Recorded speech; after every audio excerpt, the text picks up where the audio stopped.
And today we're talking about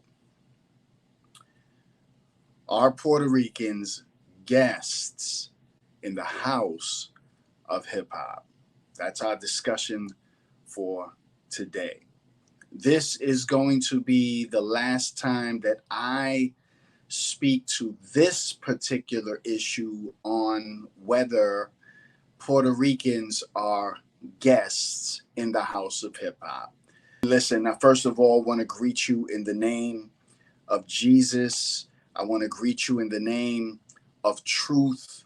I want to greet you in the name of peace, which means I want to greet you in the name of Jesus. This whole conversation for me is about truth, not about arguing, not about fighting. Jesus said some powerful words. He said, and you will know the truth, and the truth will make you free. Our Puerto Ricans guests in the house of hip hop, and the idea is that you guys came to New York City later on. So therefore, you're guests to the city as a whole. But before we do that, what I'm going to do is I'm going to play a couple of sound clips. And the first one I want to speak to is, and I want to just address something, forgive that bump, but I want to address something. We're going to speak to, I'm going to let you hear a clip, and I'm going to speak to the legacy of somebody by the name of Arturo Schomburg. Okay, we're going to start there. Okay, to build a case to show that Puerto Ricans have been coming to New York City since the 1800s. Arturo Schomburg was a self-described Afro-Boricua. He was a bibliophile. He was a cultural and historical explorer. Arturo Schomburg was born in 1874 in San Juan, Puerto Rico. His mother was from the Virgin Islands and his father descended from German immigrants. Although not much is documented of his earlier years, he did tell this story. Arturo Schomburg often told a story, particularly as he matured. He talked about when he was a child in Puerto Rico, asking about people who looked like himself. History books did not reflect his people. It was in his 5th grade teacher that said that the Negro had no history, that because he had this Negro blood that he was kind of unimportant. This childhood moment would go on to change the trajectory of Schomburg's life. He made it his lifelong mission to prove that one instructor wrong, and he did so brilliantly. Now this story is in some ways symbolic of so many people of color in the world, where questions of racial identity have often been submerged to national identity.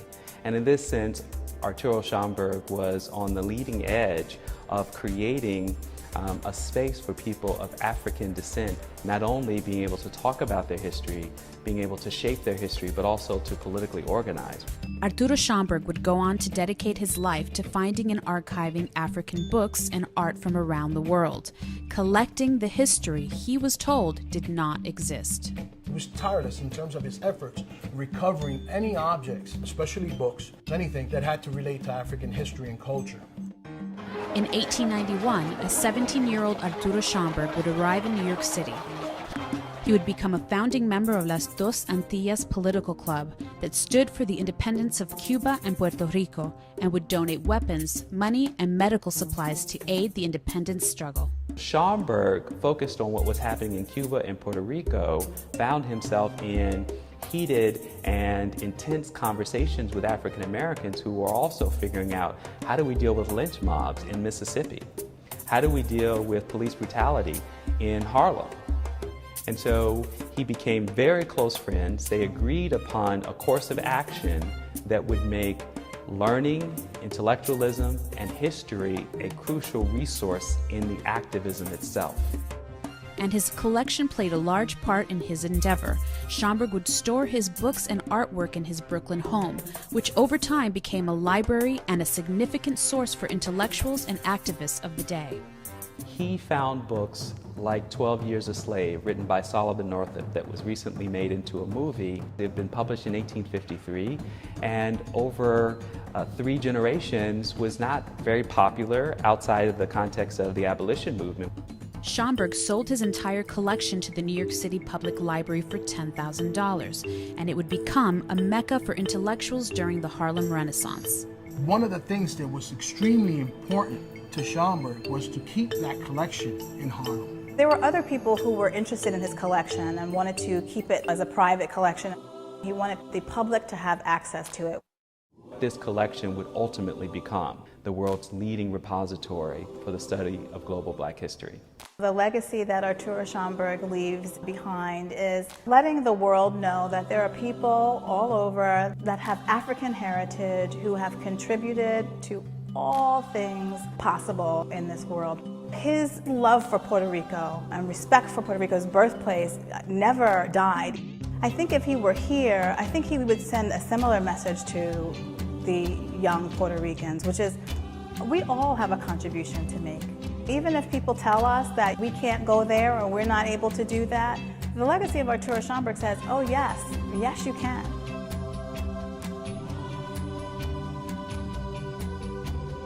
Puerto Rican people have been coming to the New York area since the 1800s, okay? And we begin with Arturo Schomburg. And now there are those who would try to discredit who he is. Now I know, what does this have to do with Puerto Ricans being guests in hip hop? I'm gonna get to that. But we have to build a case first, okay? To show that Puerto Ricans have been coming to New York City way back. Now I know that they tell us that the greatest of the migrations happened in the 50s. All right, I get that. Okay. Now, that's still well a way off, but that's still a way off from the 1970s where hip hop begins. Now, I know that what we want to say is that it doesn't begin in the 70s, that you see it in the 30s in the Carolinas. So it comes from the South to the Bronx. Okay. Now, what I want to say is, without, again, speaking on truth and without being insulting, but just because something looks like something else does not mean that it is that thing. Okay, so let's use as an example, I have a red ball, a red round thing in my hand. Well, it looks like an apple, but upon further investigation, you see that it is simply a red ball. Okay, you get what I'm saying? Birds all have feathers, but they're not all the same type of birds. So just because something looks like something doesn't mean that that's what it is. For instance, hip hop is a street culture. It is an urban subculture birthed in the boogie down Bronx. No doubt about it. Now, the 1930s videos that are constantly being shown, and I'm building a case, but I'm getting to are Puerto Ricans, in fact, guests in the House of Hip Hop. We're going to get to that. But so the videos that we see in the 1930s with these performers, which is what that was, none of those videos are street videos. In other words, nobody was filming street dancing in the 1930s. These were all performances, whether they were on movie sets, whether they were on stages. And they were performances. Were they great dancers? No doubt about it. There's no doubt about that. They were great dancers. But to try to say that a move that looked like a b-boy move was inspired by them, listen, I never watched any of those videos when I was a little kid. And I know plenty of people who never, listen, when we're little kids in the 70s, we're outside playing. We're not sitting around watching 1930s videos. But when we get to the 70s and we start to talk about the influence and the neighborhoods, okay, so here's the question. Are Puerto Ricans guests in the house of hip hop? Let's stop and define what the word guests means. Let's do that first. A guest is somebody that is invited to the house. Okay, they are not native to the house. They're invited to the house. That is a guest. My question is, when was the invitation given to the Puerto Ricans in the Bronx in the 70s? When was that invitation given for us to be invited to the party? When was the invitation given to us to be invited to participate? And then who gave us that particular invitation? That's all. I'm simply asking a question. Who invited us and who gave us the invitation? Okay. Now, if I'm living in an area, now you have to remember, many of the children of the 70s are native to the Bronx. I've never been to Puerto Rico in my life. Okay, so I'm native to the Bronx. Okay, which means I am not a guest in the Bronx. I am not a guest to what's happening in the streets. I am not a guest to what I see going on as far as culture. Okay, now keep in mind, when we use that word culture, we automatically think lineage, nationality, race. That's not what we're talking about. Hip hop is a urban subculture. It is not a culture. It is a subculture. Just like punk rock, just like the hippies, it is a subculture. Now, in the streets, all of us are together. Caribbeans, African Americans, Latinos, mainly Puerto Ricans at that time. We're in the streets. Now, in the streets, our subculture is the streets. So we are doing what we see each other do in the streets. So when it comes to food that we eat in the streets, right? We're going to the store and we're buying lemon heads. We're buying Boston baked beans. We're buying slices of pizza. We're buying what we now and laters. Those are the street things that we're eating. And, and when, I don't know about you, and I would buy a slice, somebody would always say, yo, let me get a bite, right? That's the streets. But it changes when we go home.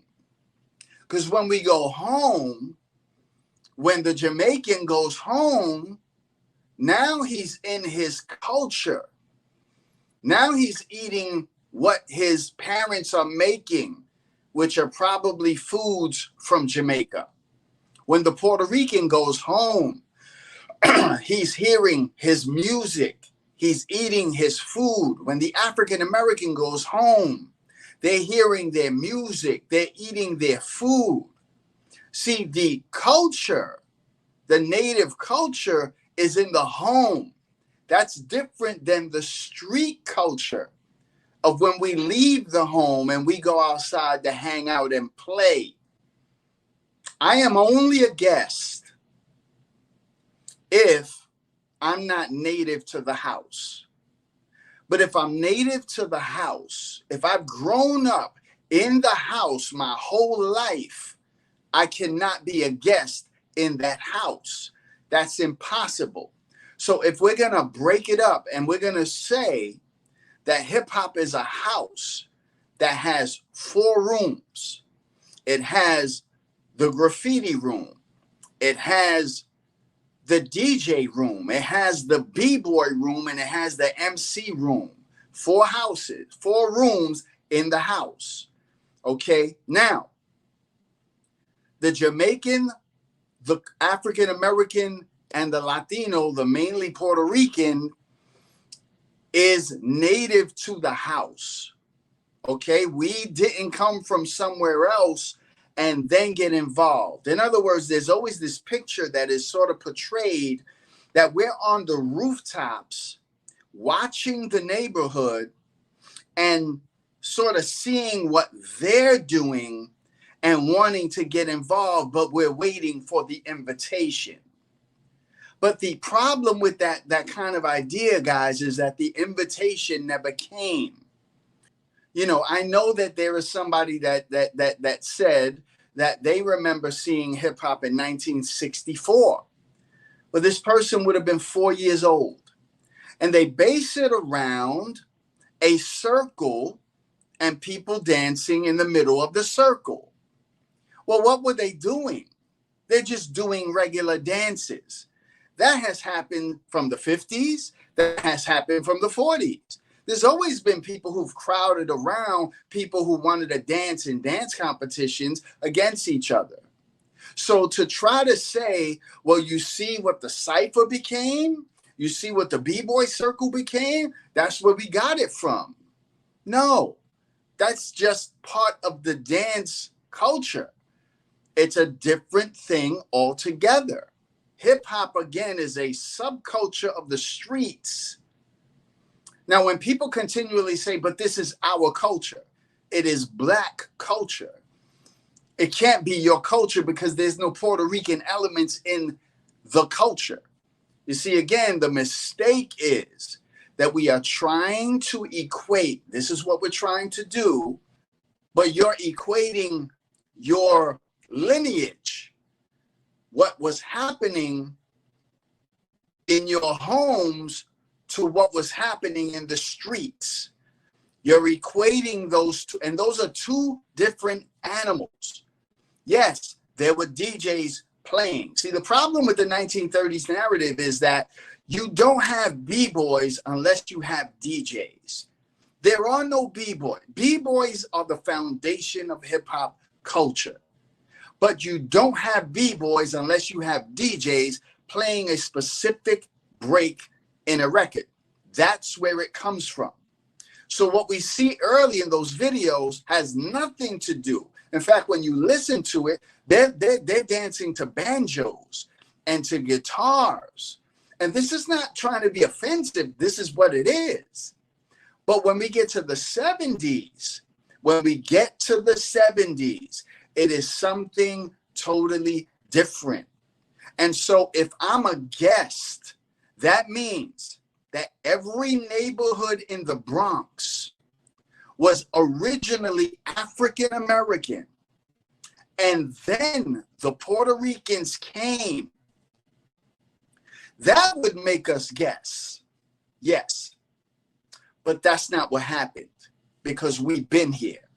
Generation after generation grew up, born and raised in the Bronx, born and raised seeing this culture flourish and beginning to get involved. We were involved at the beginning of the graffiti movement. We were involved at the beginning of the DJ movement. We were involved at the beginning of the B-boy movement. And we were involved at the beginning of the MC movement. Okay, now when I say we were involved, I am not talking about numbers. I'm talking about involvement. Okay, so numbers is a whole nother thing. That's for a whole nother subject. But to say that I'm a guest in the house when I lived in the house all my life, How are you getting that I'm a guest? Now, let's deal with this controversy of where this came from. It started somewhere. Let's deal with this controversy. Now, many people believe it started with Fat Joe and Busta Rhymes. They've been like lately talking about Latinos wasn't in rap and this and this. These guys are delusional. We're from the Bronx, New York. It happens. And so when hip hop started, it's Latino and black, half and half. The origin of hip hop was started by the power of black and Puerto Rican people. It actually doesn't begin with them. Okay, it begins with a Vlad TV interview with Lord Jamar. And Lord Jamar begins to speak about the white rappers. I believe he specifically speaks about Eminem and says Eminem is a guest in the house of hip hop. All right, cool. And then later on, Grandmaster Caz is invited on the show. And what I want to do is I want to play the audio clip for you to hear exactly what Grandmaster Caz says. Now, let me be clear. This is not me trying to blast the Grandmaster Caz. That's my elder, and I have respect for him. I just don't agree with him on this comment. And that's okay. We can agree to disagree. It's all good. But I want to play the clip so that you can hear what exactly is said.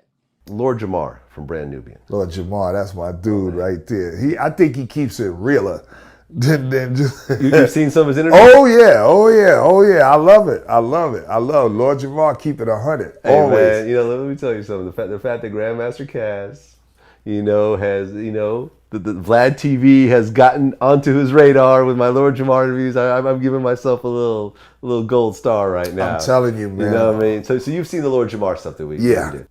So Jamar had was a very opinionated guy. And he raised a lot of eyebrows when he said that, that white rappers are guests in the house of hip hop. Wow. Have you seen this interview, by the way? No, I don't remember hearing him say that, but it sounds like him. And he's not saying that they're not welcome in the house. No, but they are guests. He says, that hip hop is a black art form, and if you're a white rapper, you are a guest in the house of hip hop. And this has sparked a lot of back and forth with a lot of different black and white rappers. Uh-huh. Some who agree, some who disagree, and it's caused some, Jamar to go back and, address some of these people and so forth.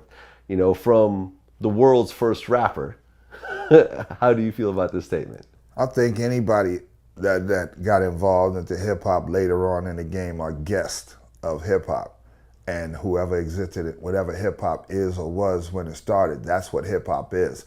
And if you decide to get down with it or become part of it later on, you're a guest. I don't care what color you are, white, black, orange, Latino, it doesn't matter. Latinos weren't involved in hip hop directly that much in the early days of hip hop. They weren't. One or two. Okay. One or two. So when in like 78, 79, more Latinos started migrating toward hip hop, dancing as b-boys and stuff. They kind of changed the whole fabric of the breakdancing thing as b-boys, but it was a gradual thing as far as Puerto Ricans getting involved into hip hop. Puerto Rico was playing congas and timbales in the park while we was playing turntables. All right, so they are guests. Sure. Now, notice what he's talking about. He's talking about rappers, but he's using the term hip hop when rap is the last element of hip hop, but they're going to really focus on rappers. Now, notice what Vlad just called Grandmaster Caz. I never noticed this until recently. Vlad called Grandmaster Caz the world's first rapper. Grandmaster Caz is not the world's first rapper. He just said, now from the world's first rapper, what do you believe? Kaz is not the world's first rapper. So that needs to be cleared up.